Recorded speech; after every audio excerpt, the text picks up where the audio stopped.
और नारियल की कटोरी में पानी पीने के लिए दे दी थी। वह बेचारी चोकर की रोटी खाकर भी किसी से कुछ नहीं कहती थी, बस इसे अपने भाग्य का लेखा सोचकर सुख रह जाती थी।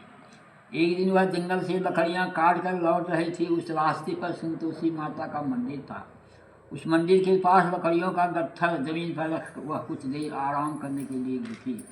मंदिर में उसने बहुत सी स्त्रियों को पूजा करते देखा तो उसने पूछा, आप सब किसकी पूजा कर रही है? इस पूजा की करने से क्या पुण्य मिलता है? एक स्त्री ने उसे बताया, हम सब संतोषी माता का पत्थर की उनकी पूजा कर रही हैं।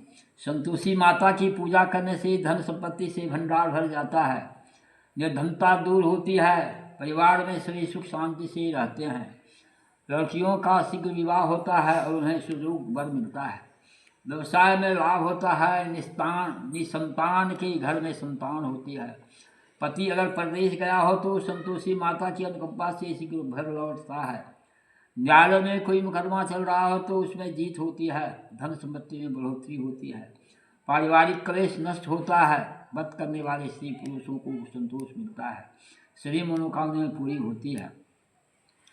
स्त्रियों से संतोषी माता के व्रत के बारे में इतना सुनकर उसने अब व्रत करने की विधि भी पूछी। तब एक बूढ़ी स्त्री ने उसे बताया, संतोषी माता का व्रत करके गुड़ चने का प्रसाद बांटकर स्वयं भी प्रसाद ग्रहण करना कभी कभी नहीं भूलना। संतोषी माता गुड़ चने से की गई पूजा से प्रसन्न होती है। संतोषी माता का व्रत शुक्रवार को ही किया जाता है। शुक्रवार को सूर्योदय से पहले तो उठकर स्नान से निवृत्त होकर के संतोषी माता के मंदिर में जाकर पूजा करके व्रत कथा सुननी चाहिए। मंदिर में न जाकर सको तो घर के किसी कमरे में संतोषी माता की मूर्ति या चित्र रखकर छोटा सा मंदिर बनाकर पूजा करनी चाहिए। व्रत करने वाले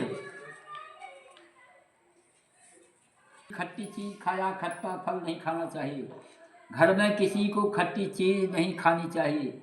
संतोषी माता के व्रत के बारे में सही बातें पूछकर सातवीं बेटी की बहू ने मन में निश्चय किया, आज सारी लकड़ियाँ बेचकर गुड़ चने खरीद कर आने वाले शुक्रवार को संतोषी माता की पूजा अवश्य करूँगी।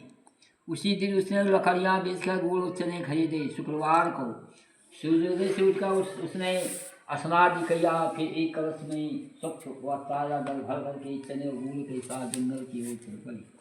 रास्ते में संतोषी माता के मंदिर में जाकर उसने संतोषी माता की विधिवत पूजा की और व्रत कथा सुनी। फिर संतोषी माता के चरणों में सिर रख कर के प्रार्थना किया, हे माता मेरे कष्ट दूर करो, मैं हमेशा तुम्हारी पूजा करूँगी, मेरा पति परदेश से सकुशल लौट आए। संतोषी माता का स्मरण करते हुए उसने आसपास बालों को गुड़ चने का प्रसाद बांट करके थोड़ा सा प्रसाद स्वयं भी ग्रहण किया। इस प्रकार सातवीं बेटी की बहू ने हर शुक्रवार को संतोषी माता का विधिवत व्रत करना आरंभ कर। तीसरे शुक्रवार को पति का भेजा हुआ रुपया दिया। इस पर घर के लोग उससे हिस्सा करने लगे। जेठानियाँ ताने देने लगे, अब तो पति के पत्र आने लगे हैं, रुपया भी आने लगा है। घर के बच्चे भी बार बार कहने लगे, अब तो चाची के पास रुपया आने लगा है। अब तो वह किसी से सीधे मुंह बात भी नहीं करेगी। वह बेचारी सबके ताने सुनकर चुप रह जाती थी। हर शुक्रवार को संतोषी माता के मंदिर में व्रत करने और कथा सुनने के बाद उसके चरणों में सिर रख के प्रार्थना करती, हे माता, मैंने आपसे धन नहीं मांगा, मैंने तो अपने पति के सकुशल लौटने की प्रार्थना की। एक दिन उसकी प्रार्थना सुनकर संतोषी माता ने प्रसन्न होकर कहा, जा बेटी, तेरी मनोकामना पूरी होगी, तेरा पति शीघ्र ही घर लौटेगा। वह बेचारी उसे पत्नी माता के वचन सुनकर खुशी हुआ। उधर सातवां बेटा दुकानदारी में इतना व्यस्त हो चुका था कि उसे पत्नी और घर का कोई स्मरण नहीं रहा। दुकान के काम से उसे फुर्सत ही नहीं मिलती थी। संतोषी माता उस बेटे की इतनी व्यवस्था देखकर बहुत परेशान हुई। तो बहुत सोचकर संतोषी माता ने उस बेटे को स्वप्न में दर्शन देकर कहा, धनी साहूकार सो रहा या जाग रहा है? वह बोला, हे माता, मैं जाग नहीं रहा और सो भी नहीं रहा, आप मेरे लिए आज्ञा करें। संतोषी माता ने कहा, तूने प्रदेश में आकर इतना धन कमाया, पर क्या तुझे अपनी पत्नी का भी कुछ स्मरण है? उसने कहा, हे माता, मुझे अपनी पत्नी का तो स्मरण है, लेकिन इस दुकान से कहीं जाने का मुझे अवकाश ही नहीं मिलता। अब देखो ना, सारा रुपया व्यवसाय में लगा हुआ है, जब तक सारा रुपया वापस नहीं आ जाता मैं अपने घर कैसे जा सकता हूँ। संतोषी माता ने कहा। कल सुबह उठकर संतोषी माता का नाम लेकर मंदिर में घी का दीपक जला करके पूजा करना और फिर दुकान पर जाकर संतोषी माता के नाम का दीपक जला के काम करके काम शुरू करना। शाम होते होते उधार दिया धन लौट आया।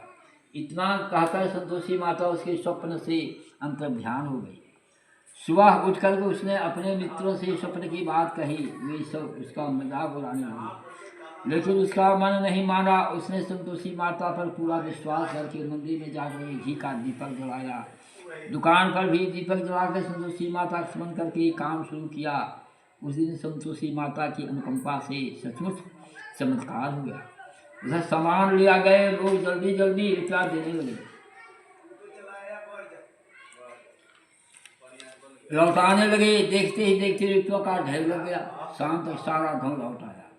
दुकान का सारा सामान यहाँ हाथों हाथ बिक गया। तो संतोषी माता को नमस्कार करके वह अपने घर लौटने की तैयारी करने लगा। उधर साथ में बेटी की पत्नी प्रतिदिन की तरह जंगल से लकड़ियाँ काट करके घर की ओर लौट रही थी।